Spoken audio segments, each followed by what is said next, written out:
ध्यान आले द्यावी डाई धावे वळत्या मागे गाई करीती नामाचे चिंतन गडी कानोबाचे ध्यान एके ठाई काला तुका म्हणे भाविकाला करीती नामाचे चिंतन गडी कानोबाचे ध्यान पांडुरंगा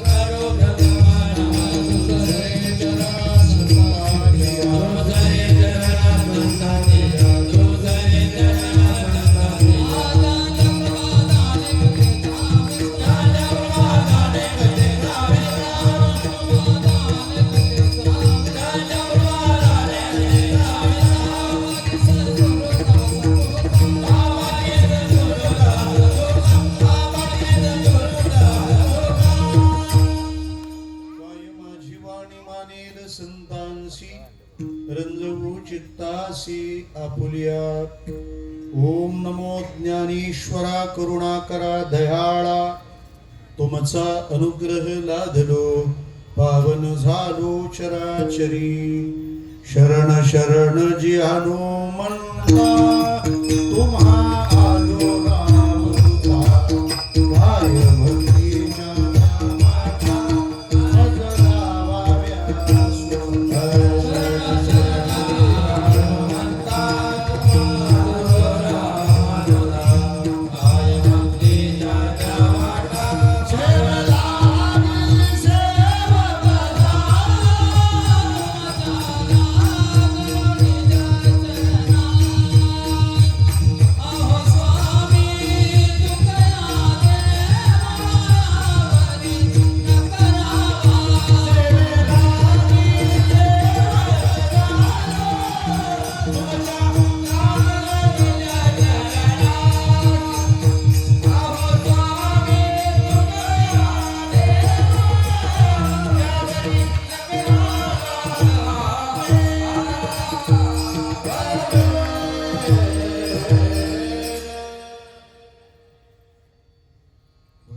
आपणा सर्व श्रोतृ वृंदांच्या चरणारविंदी विनम्र भावाने वंदन करतो.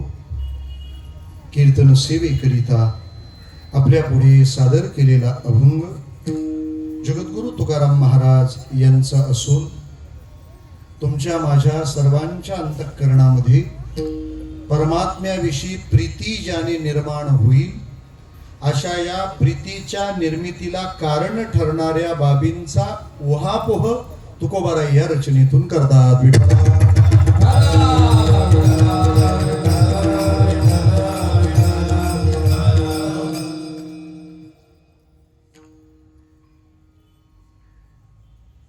कीर्तनाला जेव्हा कीर्तन करणारे असतात तेव्हा थोडं दडपण येतं. नुसते ऐकणारेच असतात तेव्हा थोडं दडपून देता येतं. आपल्या सर्वांची मन ज्यांनी काल आपल्या सेवेने भक्ती सिंचित केली प्रेममूर्ती भगीरथजी महाराज यांची दिव्य उपस्थिती आपल्या कीर्तन सभेचा आजचा सर्वात मोठा गौरव आहे. शिटी बरोबर वाक्याला वाजली विठ्ठला.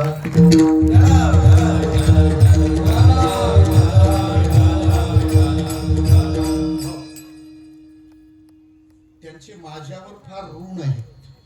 त्याचं कारण असं म्हणतात की नेहमी पुढच्या कीर्तनकाराच्या वर त्याच्या आधी झालेल्या कीर्तनाचा त्या श्रोत्यांवर प्रभाव असतो. माझ्यासाठी त्यांचं कीर्तन फार उपकारक ठरलंय विठ्ठला. त्यांचं काय झालं असेल मला माहित नाही विठ्ठला.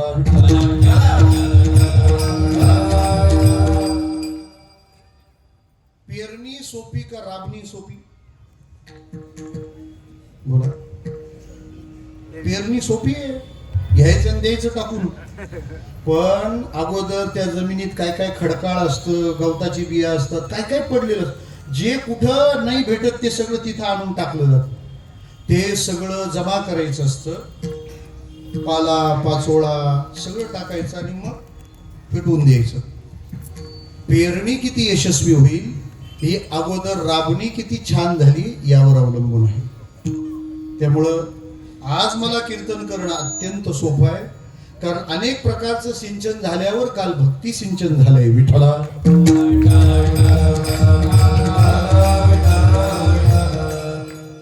दुसरी महत्वाची बाब, मला प्रश्न पडलाय की आज कीर्तनात सांगायचं काय. त्याचं कारण काल गंगा आणणारे येऊन राहिले आणि आज मला यमुना आणायचं काम आहे. विठ्ठला पण असं म्हणतात गंगा आली की सगळ्या नद्या येतात, त्यामुळे त्यांचं आधी येणं माझ्यासाठी लाभदायक आहे. आपला हा शेलार म्हणणारच नाही मी, आपला हा वृंदावनातला उत्सव आहे. कारण आज कुणी असं म्हणणार नाही की आज मी वृंदावनात नाहीये.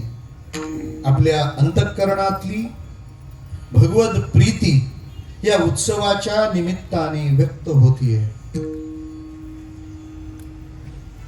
भगवान हनुमानजींची आपल्यावर असलेली कृपा, त्याचं हे सुंदरस चित्र आहे. श्रोते हो, प्रपंचातली प्राप्ती हा प्रारब्धाचा प्रभाव असू शकतो, पण परमार्थातली प्राप्ती हा प्रभू कृपेचा प्रसादच असतो. विठ्ठला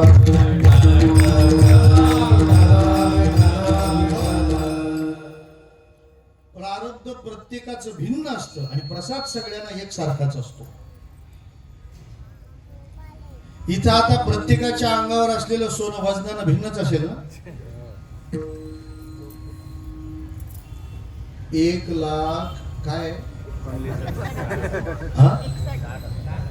ठोके वाढवायला लागले ना. तुम्हाला श्रीदेवी प्रसन्न आहे. 1,60,000 2-5 कोटी तसंच म्हणतात असतील ना. काय काळजीच करण्याचं कमी आहे का. आम्ही शेलारकर आहोत. म्हणजे प्रत्येकाच्या अंगावर इथं सोनं भिन्न भिन्न आहे, वजन भिन्न असेल, डिझाईन भिन्न असेल, पण सगळ्यांना कीर्तनाचा आनंद मात्र एकसारखाच आहे. तुमच्या अंगावरचं सोनं हे तुमचं प्रारब्ध आहे आणि तुम्ही कीर्तनाचा घेत असलेला आनंद हनुमंताचा प्रसाद आहे. विठ्ठला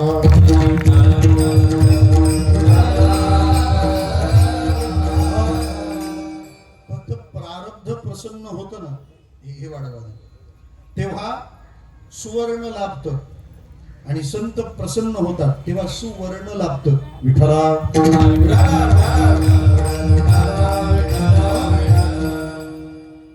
श्रोते हो, सोनं आयुष्यात आलं तर आपल्याकडे सोनं आलं असं आपण म्हणतो, पण संत कृपा झाली तर आपलं जीवन सोन्याचं होतं.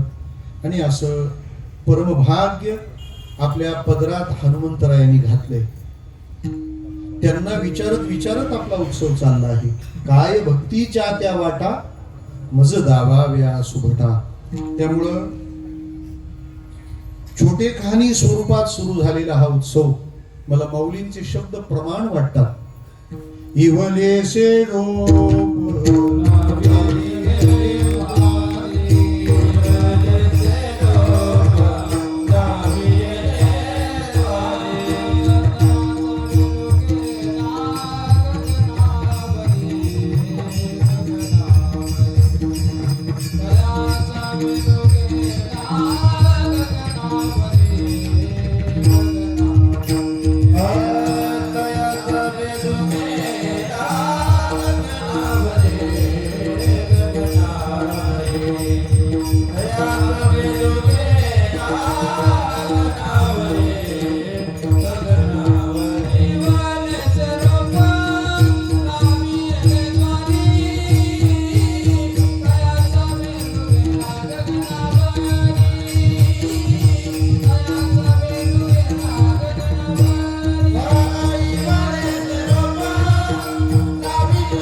वर्षी असं उंच करावं लागतंय, मंडपाला टेकवाल एखाद दिवशी आपण. कारण तेव्हा सगळ्यांना कीर्तनकार दिसेल. हे दिसणं हेच आपल्या गावचं भाग्य आहे. श्रोतेहो, आता बंगले सगळ्या गावांमध्ये आहे, सोनं सगळ्या गावांमध्ये आहे, हळदीचं सांगू नका, त्या पण सगळ्या गावात आहे. मग आमच्या गावात काय छान होतो असं तुम्हाला सांगायला, तुमच्या गावात असा उत्सव आहे, हे तुमचं परंपरा. लोणावळ्याची लोक म्हणतात का नाही, आमच्या गावात या कशाला, चिकी खायला, बरोबर की नाही? हे सांगायला मगनलाल असताना जगनलाल कशाला पाहिजे? लोकांना येवण कळतं त्यातलं. महाबळेश्वर वाले म्हणतील ना, आमच्या गावात या कशाला, स्ट्रॉबेरी खायला. म्हशाची लोक सांगतील घोंगडी आमची न्या. तसं शेलारला का आम्ही यावं, शेलारकरांनी लोकांना का बोलावं, तुम्ही सांगितलं पाहिजे. अगदी कॉलरला हात लावून काय सप्ताहाचा आनंद घ्यायचा ना, आमच्या शेलारला एकदा येऊन बघा, आमच्या शेलारला येऊन बघा. हनुमंत प्रसन्न झाल्यावर काय होतं, काय होतं ते बघायला तुम्ही शेलारला या. आपल्या शेलारवर हनुमंताची कृपा आहे. आणि मी म्हणतो, रामाची कृपा झाल्यावर एखादा माणूस गरीब राहील, पण हनुमंताची कृपा झाली तो गरीब राहिला असं होणारच नाही. शक्यच नाही, शक्यच नाही. हनुमंताची कृपा अष्टसिद्धी नौ निधी के दाता, असवर दीन जानकी माता. हनुमंत स्वतःला काही ठेवणार नाही, पण तुम्हाला दिल्याशिवाय राहणार नाही. हनुमंताची कृपा आहे. त्यामुळं सगळ्यांचे बंगले नवे नवे झाले. त्याला जुन्या बंगल्यात काय इंटरेस्ट हे कळे ना विठ्ठला.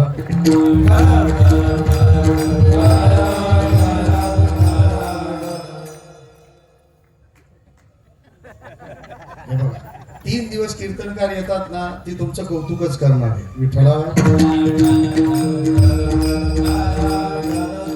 घरचा माणूस घोड्या काढायलाच बोलावला जातो ना, दुसरं काय. आणि ते सांगितलं पाहिजे, म्हणजे मग आपल्याला पुढच्या वर्षी टाळकरी आणखी वाढवता येतील, आहे की नाही. आपल्या अशा सगळ्या वाटचालीतून हा उत्सव संपन्न होत आहे. आणि तुम्ही जी मेहनत घेता, म्हणजे उत्सव करणाऱ्यांना आम्ही सांगतो सुद्धा की उत्सव करायचा असेल तर तुम्ही कोणत्याच नाही, शेलारकरांना जाऊन भेटा, मग कळते काय तळमळ आहे. मला महाराष्ट्रींचा फोन झाला रात्री, ते म्हणाले त्यांच्या कृतीच्या पुढे त्यांचा उत्साह धावतोय, त्यांच्या कर्माच्या पुढे त्यांच्या भावना आहेत. आणि मला असं वाटतं, कृती जगाला दिसते, भावनेचा भोग देव घेतो विठ्ठला.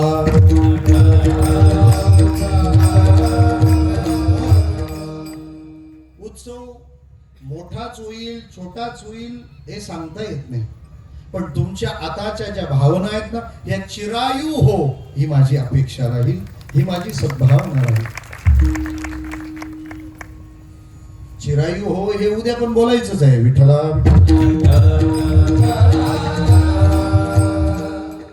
फक्त उद्याचा विषय प्रजासत्ताक आहे, आजचा विषय प्रभू सत्ताक आहे. आपण हा उत्सव करत आहात, त्यातली आजची ही काल्याची कीर्तन सेवा आहे. काही लोकांना उत्सव हे काम आहे, उत्सव ही त्यांची जबाबदारी आहे, पण तुम्हा सर्व मंडळींची उत्सव ही हौस आहे. कोणाच्याच हाऊस मध्ये माणसं नाही जातात, इतली हाऊस आहे, बरोबर आहे. तुमचं उत्सवावर प्रेम आहे. आणि श्रोते हो, मंदिर सोन्याचं बांधल्यावर कृष्णाला आवडेल का नाही मला माहित नाही, पण त्याच्या आतमधला भाव जेव्हा उत्कट असतो तेव्हा देवाला झोपडी पण आवडते. तुमच्यातलं उत्सवाचं प्रेम हे देव तुमच्यावर प्रेम करायला कारण ठरणारी गोष्ट आहे. निमित्त मिळालं की त्याचा उत्सव करायचा, निमित्त मिळालं की उत्सव. म्हणजे काही गावांमध्ये दशक्रिया सुद्धा सप्त्यासारखी असते, आणि काही गावातला सप्ताह सुद्धा विठ्ठला.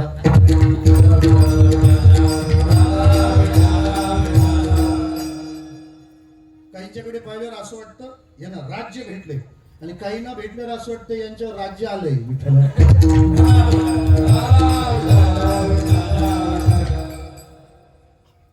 तसा तुमचं 3.5 दिवस मी तुमची गॅरंटी देतो, तुमची हाऊस होतच नाही, बरोबर आहे ना. सुरू झाला काय सप्ताह संपला काय, हे तुम्ही मागच्या जन्मी वृंदावनात जन्माला आलेली याची खूण असावी. कारण एवढं उत्सव प्रेम दुसऱ्या कोणात असण्याची शक्यताच नाही. शक्यताच नाही. शक्यताच नाही. शक्यताच नाही. आज दुपारी भाजी काय एकदम आधी भौतिकात आले महाराज. काय भंडार पनीर असणार तो प्रसन्न आहे आपल्याला. चणा डाळ कोबी अजून हे तुमचं उत्सवावरचं प्रेम आहे. नाही तर रविवार आणि चणा डाळ कोबी याला म्हणतात प्रेम. तुझ्यासाठी काय पण विठ्ठला.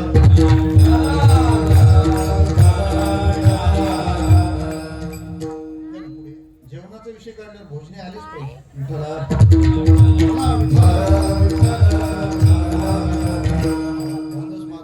रिकाम्या माणसाचे उद्योग राहतात. काही काम नसलं की असं सुचत राहत. आपलं उत्सवावर प्रेम. आणि किती प्रेम असतं उत्सवावर. किती प्रेम असतं. एक दिवस त्या ब्रजवासी यांना यशोदा मैयानी सांगितलं चलो आज उत्सव मनाएंगे. तर सगळ्या गवळणी तिला विचारायला लागले आज उत्सव मनाएंगे नेमकं आहे काय. ना कृष्णाचा वाढदिवस ना त्याचं नक्षत्रावर्तन ना काहीच नाही. आज उत्सव कशाचा. असं घडलंय काय महाराज. काय घडलंय. घडलं काय ते जाऊ द्या. बॅकग्राऊंड म्युझिक म्हणून खपून घ्या. काय घडलं काय नेमकं. तेव्हा यशोदा मैया म्हणाली मेरे लालाने आज अपने आप करवट बदलली. म्हणजे ज्या लोकांमध्ये आपल्या मुलाने कूस बदलवली तरी उत्सव होतो ती माणसं म्हणजे शेलारची माणसं आहेत महाराज. म्हणून ही कूस बदलवली आता विठ्ठला.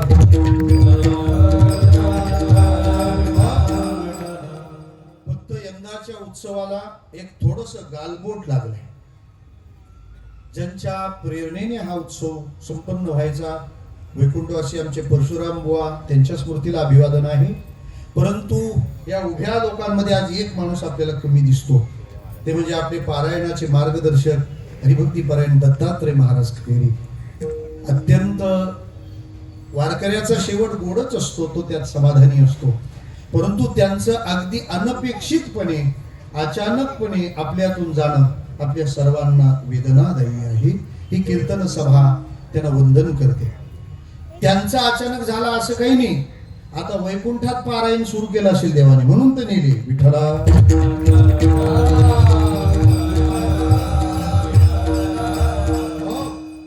तेव्हा अशा या भव्य दिव्य आणि नेत्रदीपक उत्सवाचा हा काल आहे.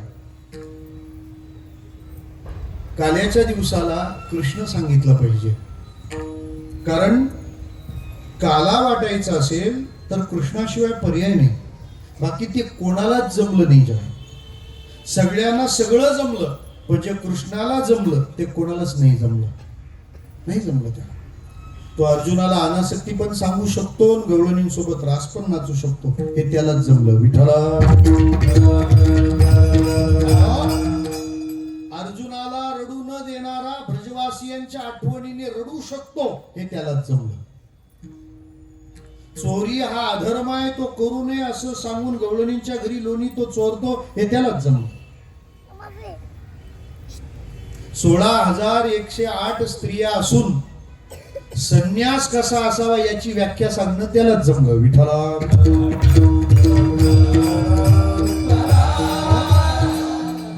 काला फक्त कृष्णालाच जमला. का काला कशाला म्हणतात.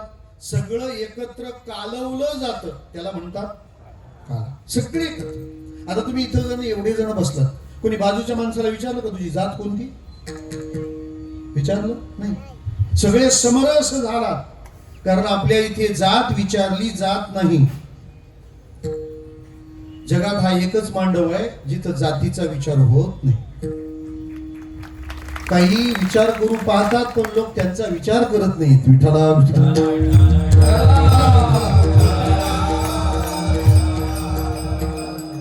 आता तो त्यांचा प्रश्न आहे आणि तो कधीच जात नाही. सगळ्यांना आपल्याला एकत्र आणि एकत्र आल्याशिवाय काला होत नाही. एकत्र आणणं हे काम श्रीकृष्णाचं आहे. एकच. कारण काल्यात भोजन प्रसाद आहे आणि भोजन प्रसाद म्हणजे खाणं आहे आणि खाणं म्हणजे एकत्र येणे. बाकी सगळ्यांचं सोडा. आपला हात आहे, हात माहितीये जगन्नाथ आहे तो. त्या हाताला 5 बोट आहेत. त्या 5ही बोटाचं लेंथ वेगळं आणि लोकेशन पण वेगळं. एक बोट दुसऱ्यासारखं आहे नाही. प्रत्येक बोटाची जागा भिन्न आहे, भिन्न आहे. पण जेव्हा भोजन करायचं आहे त्यावेळेला ही 5ही बोट आपला अहंकार आणि आपली जागा सोडतात का नाही. उलट जी बोट जास्त मोठी असतात त्यांना जास्त ऍडजस्ट व्हावं लागतं. याच्यात सगळ्यात जास्त हाल कोणत्या बोटाचे? मधल्या. कारण ते फार मोठं आहे आणि काला खाण्यासाठी जो फार मोठा आहे त्याला लई छोटं व्हावं लागतं. विठ्ठला. अजून सोपं सांगू. ते बोट असं काटकोनात वाकवून चालत नाही, ते वळणात वाकवावं लागतं आणि त्याला मराठीत कर्व म्हणतात. सर्व असंच म्हणतात. ते बोट आपण असं अर्धगोलाकार वाकवतो ना, त्याला काय म्हणतात? कर्व. बोटाला कर्व देता येईल हो, पण आपल्या स्वभावाला कर्व देण्याकरता गर्व बाजूला ठेवावा लागेल ना. तो सगळा बाजूला ठेवतो माणूस. आणि कोणाच्या बाजूला? ब्राह्मणाच्या बाजूला दलित.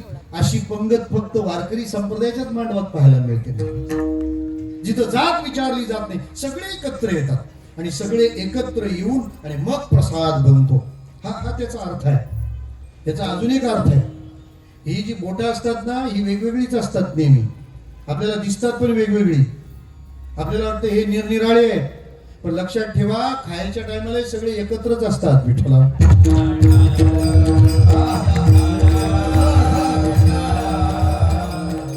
म्हणून त्यांचं ऐकून डोकी फोडू नका. विठ्ठला. कारण ते किती भांडत असले तरी ते खायच्या टायमाला एकत्र असतात. मी बोटांचं बोलतोय, मी कुठं बोट दाखवत नाही. तुम्हाला भांडायला बोटभर सुद्धा जागा नाही या वाक्यात. मग जसा काला खायला सगळ्यांना एकत्र यावं लागतं, तसा देवाने काला वाटताना आपली बोट एकत्र केली नाही. भगवंताने सगळे वर्ण, सगळे आश्रम, सगळे पंथ, सगळे मार्ग, सगळे धर्म एकत्र केले आणि त्याचा काला केला, ज्याचा आनंद आपण घेत आहोत. अभंग जगद्गुरु तुकाराम महाराजांचा. या अभंगातून तुकाराम महाराज आपल्या डोळ्यासमोर काही दृश्ये ठेवत आहेत आणि त्या दृश्यांच्या योजनेमागे त्यांचा एक अत्यंत उंचीचा असा हेतू आहे, उद्देश. काय उद्देश आहे की बऱ्याचदा लोक प्रपंचाला सुलभ समजतात आणि परमार्थाला कठीण समजतात. प्रपंच त्यांच्या लेखी अगदी सोपा आणि परमार्थ त्यांच्या लेखी आणखी अगदी कठीण. हा बरोबर आहे की नाही? मी तुम्हाला सोपं सांगतो. वरमाला महाग का तुळशी माळा महाग?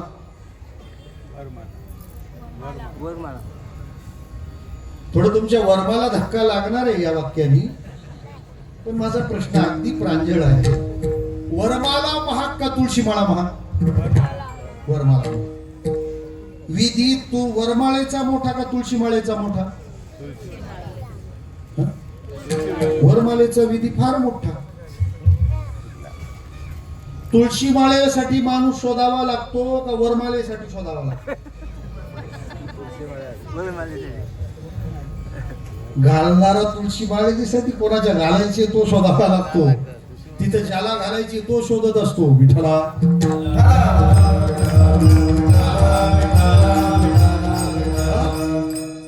पण तरी लोक घाबरतात कशाला? बोला. वरमालेला का तुळशी माळेला? सप्ताह जोरात होतो म्हणजे त्या गावात माळकरी जोरात होतात असं काही नसतं. विठ्ठला.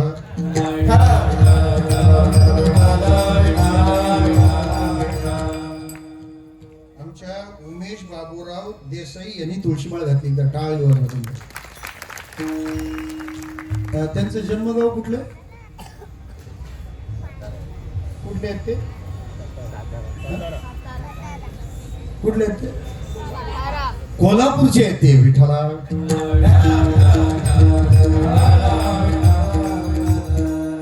वज्रेश्वरी वाले तुम्ही अजिबात बाजू मारू नका. मला शेलारचा अंदाज पूर्ण आहे. मी आपलाच आहे. आमची माती आमची माणसं विठ्ठला.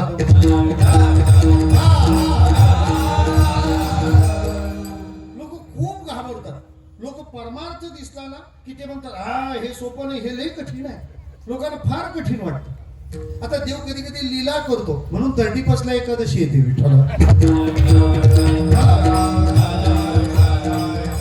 आणि हीच माणसं संतांची प्रमाण आम्हाला दाखवतात. बघा भक्ती तो कठीण, सोळावरील पोळी निवडे तो बळी विरळा शोध. परमार्थ फार कठीण आहे. ते काय सोपं आहे का? लोक म्हणतात सप्ताह करणं काय खाऊ आहे का?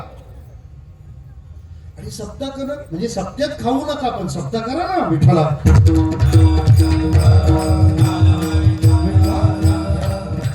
मी म्हणतो पाप करणं सोपं का पुण्य करणं सोपं?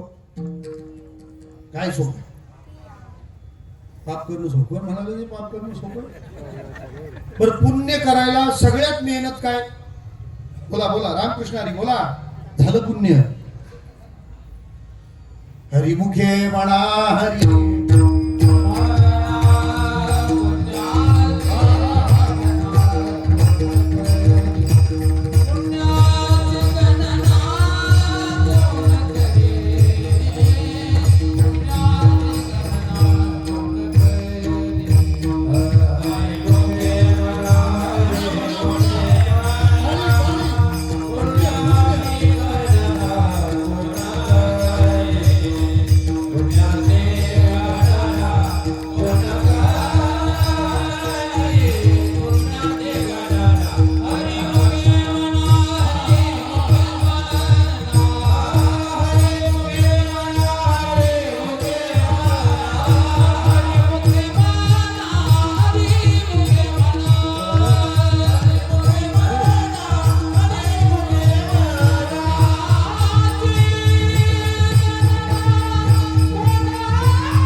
चेक करा मेसेज आला असेल क्रेडिटेड. हरिमुखे म्हणा हरिमुखे म्हणा. पुण्याची गणना कोण करी? पुण्य करणं सोपं आहे, पाप करणं फार कठीण. पाप करायला रविवार लागतो. सत्य सप्त्यातला रविवार सप्त्यासारखा ठेवायचा असतो. नाही तर काला झाला संध्याकाळी. संध्याकाळी करू नका विठ्ठला.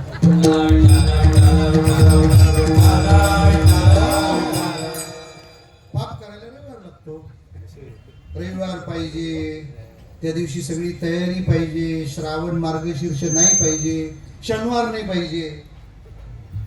शनिवार शनिवार नाही पाहिजे. बरं एवढी तयारी केली, जगन्नाथ महाराज अचानक आले तरी पाप होणार नाही विठ्ठला. लोकांचा जो समज आहे की प्रपंच सोपा आहे आणि परमार्थ कठीण आहे, हे निखालच खोट आहे. अजून सोपं सांगतो. आता हे तुम्ही कीर्तनाला बसले, सगळे मांडी घालून बसले का नाही? कधी कधी येऊन बसले. त्याच्यामुळं उशिरा येऊन आपल्या पुढे बसलेल्या विषयी लई प्रेम राहतं विठ्ठला.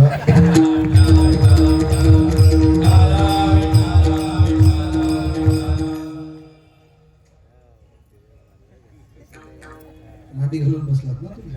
मला काय म्हणायचं, हा मांडव लग्नाचा असता तर खाली बसले असते का? पहिले त्या पोरीच्या बापाला शोधलं असतं, कुठे आहे आपले नंबर? हे काय खाली बसायचं का? कोच कुठे आहे कोच? त्याला तिथंच कोच असतात आणि शोधतात याचा कोच कोण आहे. बरोबर आहे. पण तुम्ही बसलात ना, मग अगदी अडचण अडचण करून बसले. एकाचा गुडघा दुसऱ्याच्या मांडीवर अशी अशी अडचण करून बसलात ना. तक्रार आहे कोणाची? काही नाही. बरं एवढे 2-2.5 तास बसल्यावर भोजन प्रसाद काय आहे तर त्याचं माहित झालं. पेपर फुटला. चणा डाळ आणि ती चणा डाळ कोबी खायला घातल्यानंतर पुन्हा त्यांचा सत्कार असतो. बरं चणा डाळ ही भाजी महाराज जी अशी आहे ना, अंबानींनी सोन्याच्या पातेल्यात जरी घरी बनवली तरी सप्त्यासारखी टेस्ट येणारच नाही. येऊन घ्या. याचं कारण आहे घरी बनतं ते फक्त भोजन आहे, इथं जे भोजन बनतं ते भजनासह भोजन आहे. त्या प्रसादाने ऐकलंय, कीर्तन भजन काकडा हे सगळं ऐकत ऐकत ते तसं तयार झालंय. एक लक्षात घ्या, जेव्हा तुम्ही अनुभव घेत जाताना इथला वेगळा, तेव्हा त्याच्या कारणांच्या नोंदी करत चला. विठ्ठला